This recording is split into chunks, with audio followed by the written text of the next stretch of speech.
I'm going to name this the Peter Brady, and I think you know why. Stay tuned because I'm going to show you how to cook the juiciest, most tender pork chop, and I'm going to do it in my new Ninja Foodi XL Pro. So stay tuned.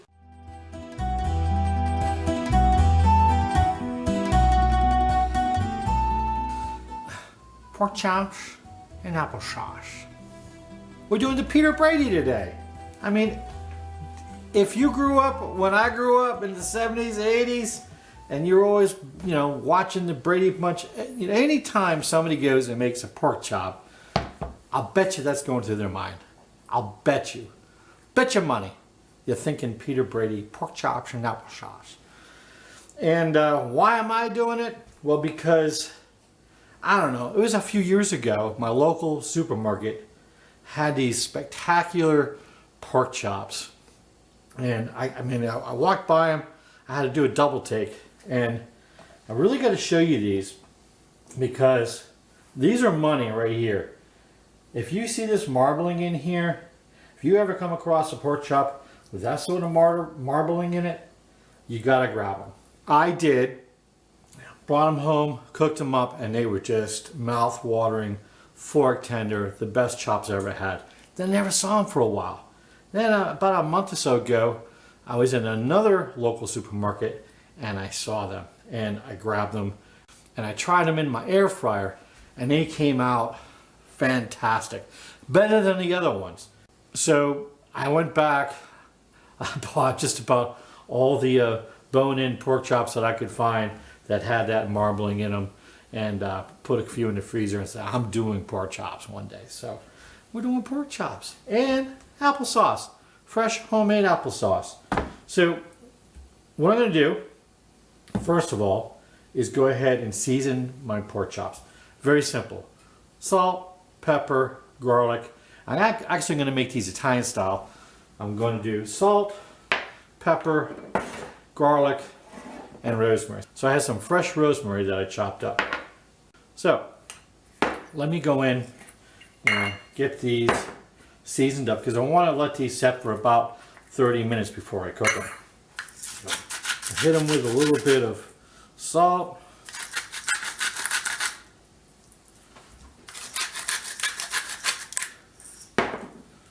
And some pepper.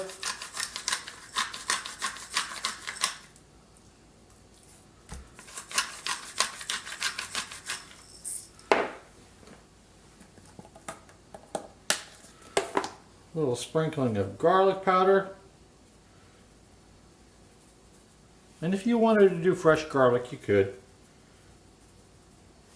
Go in there with some fresh rosemary. Kind of pat that in.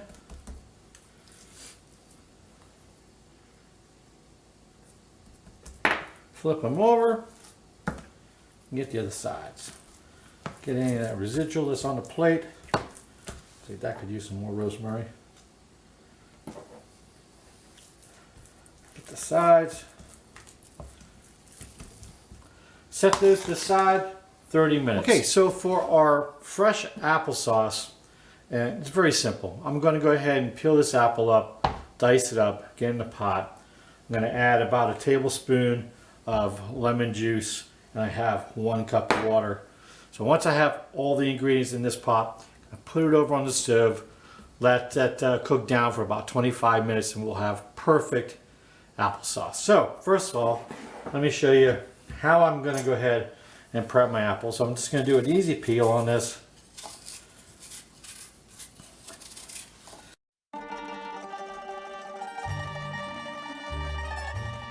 Now that I have it peeled, I'm just going to go ahead, cut some slices down the side. So I get to just about to the core. That one went a little bit too deep on, no worries.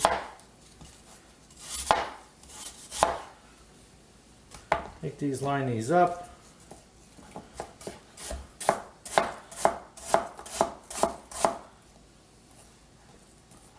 Just gonna dice them up, small dice.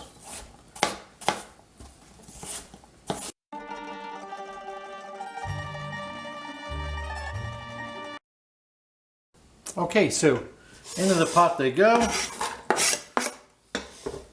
probably do is give it just a little bit of lemon right now so they don't brown on me. And then I'll go ahead and get the rest of my apples. I've got about 5 pounds of apples that I'm going to go ahead and cook down to make the most perfect applesauce. So I'm going to go ahead and whip right through that and we'll be right back. Okay, so we have all of our apples diced up. I'm going to go ahead and put the remainder of the lemon juice into my apples. At the side. I've got my 1 cup of water. Now it's not going to seem like you have enough water. Trust me, you do.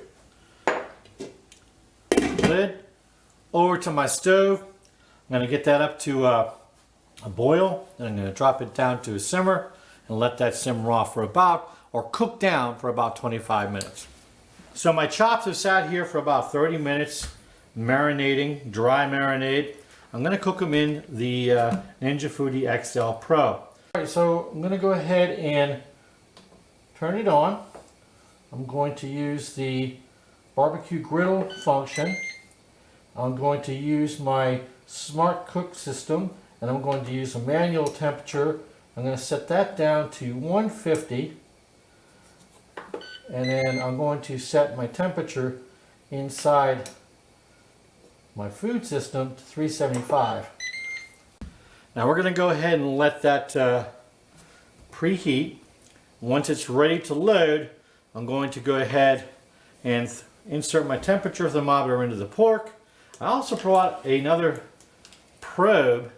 So if you remember in the first episode I did with the Foodie, the temperatures didn't kind of jive up as far as what I was getting on the probe and my other instant read thermometer. So I'm going to see how close it goes. So we're just in preheat mode right now, and we'll just come back when we're ready to load. Okay, so it's asking me to add the food. So what I'm going to do is I'm going to go ahead and open this up. I'm going to go ahead and insert my thermometer into my chop. Get this one right over here.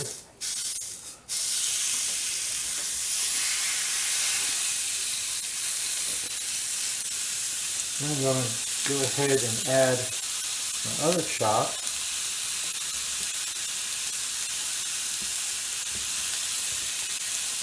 Put that one right over there like that.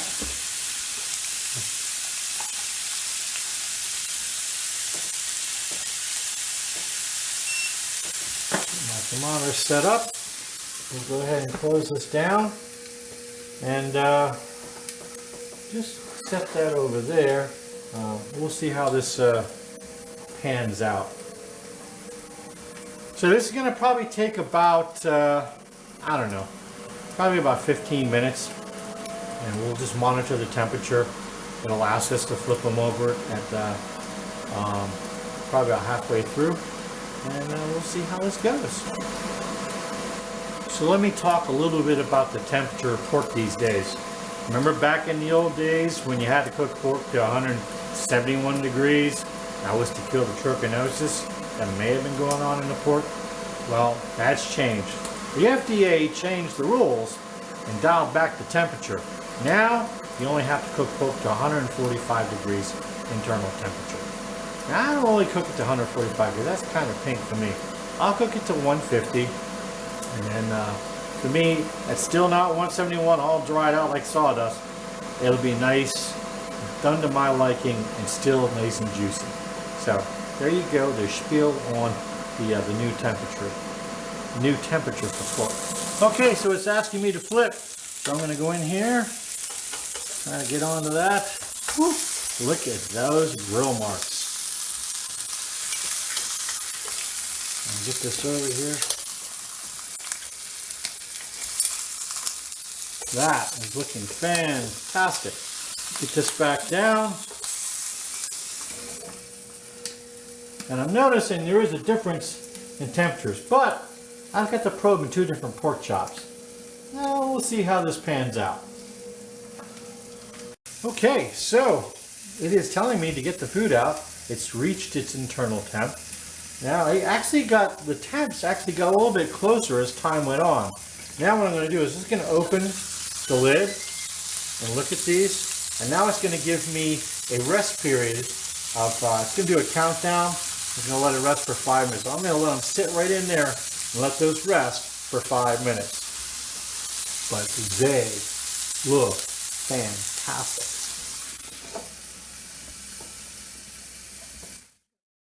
Okay, so our applesauce is done. Looks like I got a little piece of the peel in there. I'll get that out. And I'm going to go ahead and add a little bit of brown sugar and some cinnamon to mine because that's the way I like it.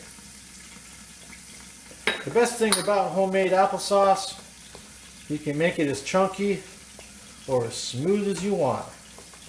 And geez, I just might leave this chunky. I was going to take my immersion blender. I still might. I'll hit a little bit with my immersion blender.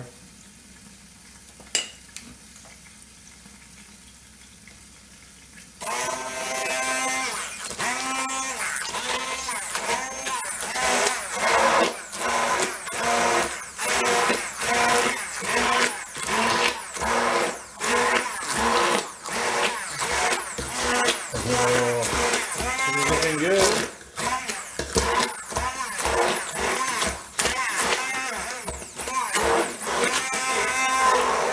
I think that's all I'm going to do. I like mine a little bit chunky. There you have it. I'll put this into a bowl, set that to the side.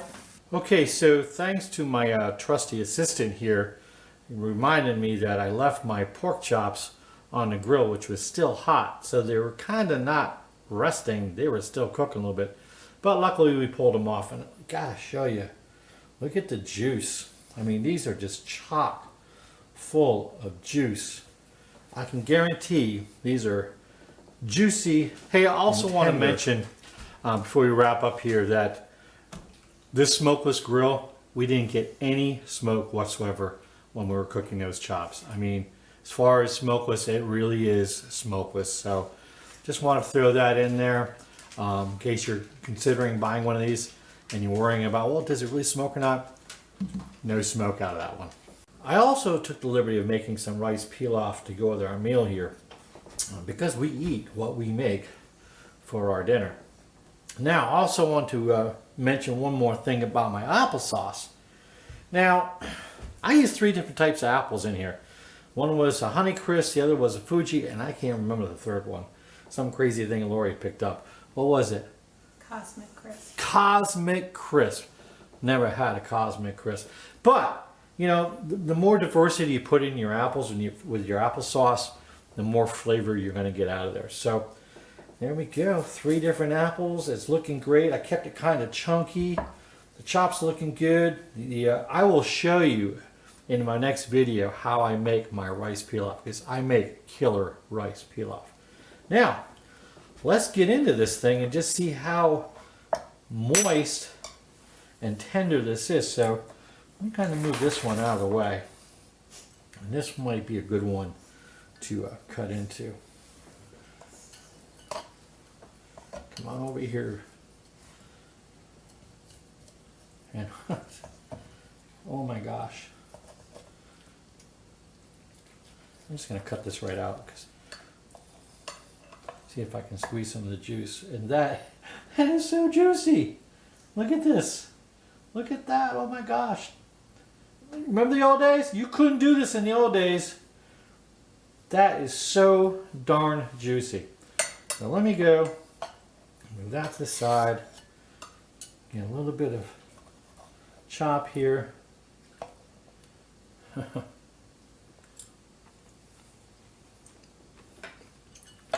I'm wrong. That is so juicy, so tender, great flavor. The rosemary, look at the markings on this. A nice little baby here, this foodie here. Applesauce. Let's go in for some applesauce. Great flavor. A little sweet because I put some brown sugar and cinnamon in there. But there you go. The Peter Brady pork chops and applesauce. And that's what we're having tonight. I don't know what you're doing. Hey, so let me do my shout out. And this episode shout out is to all the submariners out there. It takes a special breed to be a submariner in the United States Navy. Hats off to those guys, because I couldn't do what they do. So this episode is dedicated to all you submariners out there. So that's pretty much a wrap. I'm gonna try this peel off as well.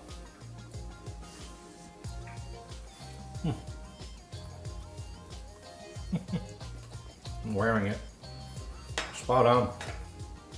Again, this is our dinner tonight. So hey, if you enjoyed this video, please hit the like button, subscribe, and most importantly, share it. Right over there, punch my logo, and that'll make it a lot easier for you to subscribe. So until next time, we'll see you.